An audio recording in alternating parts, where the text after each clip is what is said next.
Hi, so once again, I have nothing and I'm sitting on the floor, but this is a silly tag, so this seems kind of perfect, so I take this too seriously. So, JB Taylor of Taylor Talks tagged me to do his 10 fun and silly questions tag. So, just jumping right in here. Number one, a penguin walks through the door right now wearing a sombrero. What does he say and why is he here? Well, I'm home alone a lot, so the why he is here would probably be that I was hallucinating and I was just totally going with it because that just seems like something that would happen. So that would be why he'd be here. What does he say? He would probably say, "This doesn't make any sense. It's Missouri and I'm a penguin and I'm wearing apparel and this doesn't make sense even for your brain," is probably what he would say. And I would have to agree with him. Two, what would your autobiography be called? Fun story. So I grew up on a hunting preserve, and my dad had an intern once who knew that I was a writer back then. And he said that if I ever had an autobiography, the title of it should be Crouching Chucker, Hidden Pheasant, which are two kinds of birds that you would have in a hunting preserve. Obviously based on the movie Crouching, I can't think of the name right now, but you know the one that I mean. So that's always just seemed like that would have to be my autobiography's name, so I've never really thought of another one. Three, would you let us hook up your recently played list on Spotify to the Office speakers? Well, I don't know what Office speakers. Obviously I'm not in an office, but I would think my playlists are usually like the decade ones. So I usually pick the 90s. So I think pretty much anyone would be okay with that, and I don't really care if you judge my musical taste. I skip as many as the free plan allows me to skip, but yeah, it'd probably be something safe.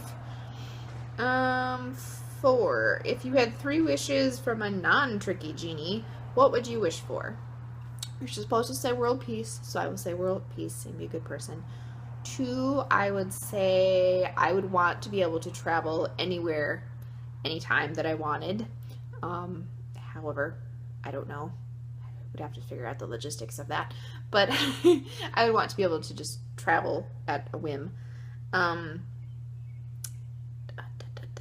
Three, third wish. I guess money, because then you could do pretty much anything else. If you had you wish for unlimited money, you could probably just do anything else because that's what you can do nowadays. For better or for worse, they could solve any problems that would probably come up in life. So look at those. Um, Five. Where would you go in a time travel machine, would you say? Okay, do you have any idea how often I think about time travel? If you've read any of the Coda series, you know that time travel is a big part of that. And so this I've thought about this a lot in theories. But when would I want to go would probably be like ancient Egypt, because I think it would be really cool to see how all of that was built. See what it looked like originally before, centuries and centuries of decay took over. I would not want to stay because I would probably die from who knows what, or just be killed because I don't look like I would fit in and I would not know the language. Or I guess you could probably figure out how to communicate in emojis, but no, I don't think that would be a good idea to stay. Invisibility or flight is the next question. Again, I have thought about that a bit because my main character in the Coda series is based off of me. Her abilities, I guess you could say, one of her abilities is that she can be invisible.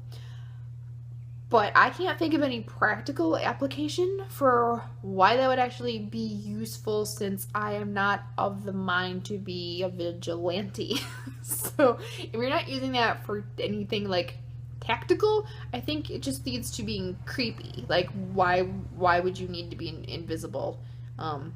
Or I guess you just sneak into like theaters and stuff. But no, I would want flight again because I like to travel, and I think it would be really cool just to be able to fly to different places and just see everything below you, and I think that would be cool, and it just seems like a very environmentally friendly way to travel.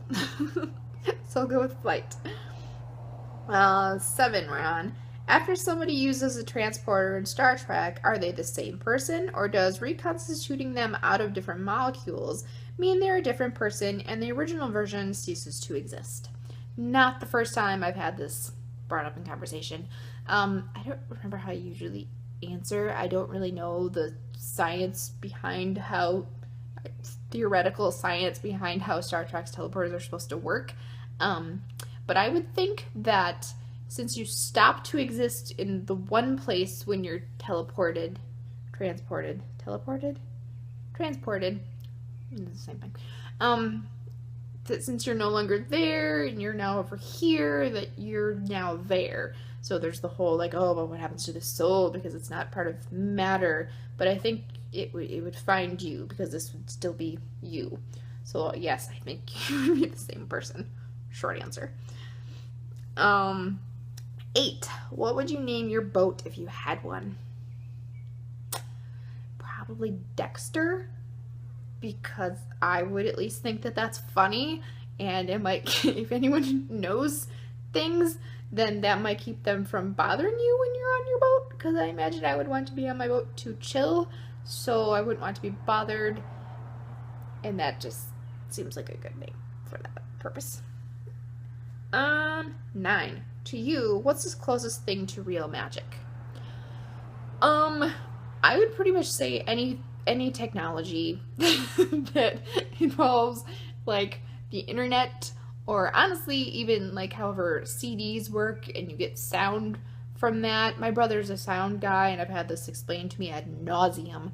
But yeah, I just prefer to just be like, oh, magic. It's all magic. That's how I am able to like get things on my Kindle, and that's how videos get streamed over whatever. That just, I don't even care to know the how. I just, magic.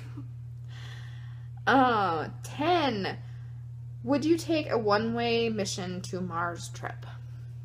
I kind of like how J.B. Taylor answered this of like, I wouldn't want to do that now with hopefully most of my life yet to live, but like if I was old and dying, or even if I had like a terminal disease, then okay, sure, yeah. I mean, it would be cool. Hopefully you can not see that fly. That was massive. But I wouldn't want to go knowing that I left so much behind that I could potentially have yet to do. But I think it would be very cool, but I would not want to be stuck there. Unless I knew I was already dying. So there you go. Okay, so those are the 10 questions. They were fun and silly, and so I'm sure that anyone who wants to do this tag, considering yourself tagged, and I will put the link to his J.B. Taylor Talks original one down here below so you can see his answers. And I'm gonna go find a fly swatter.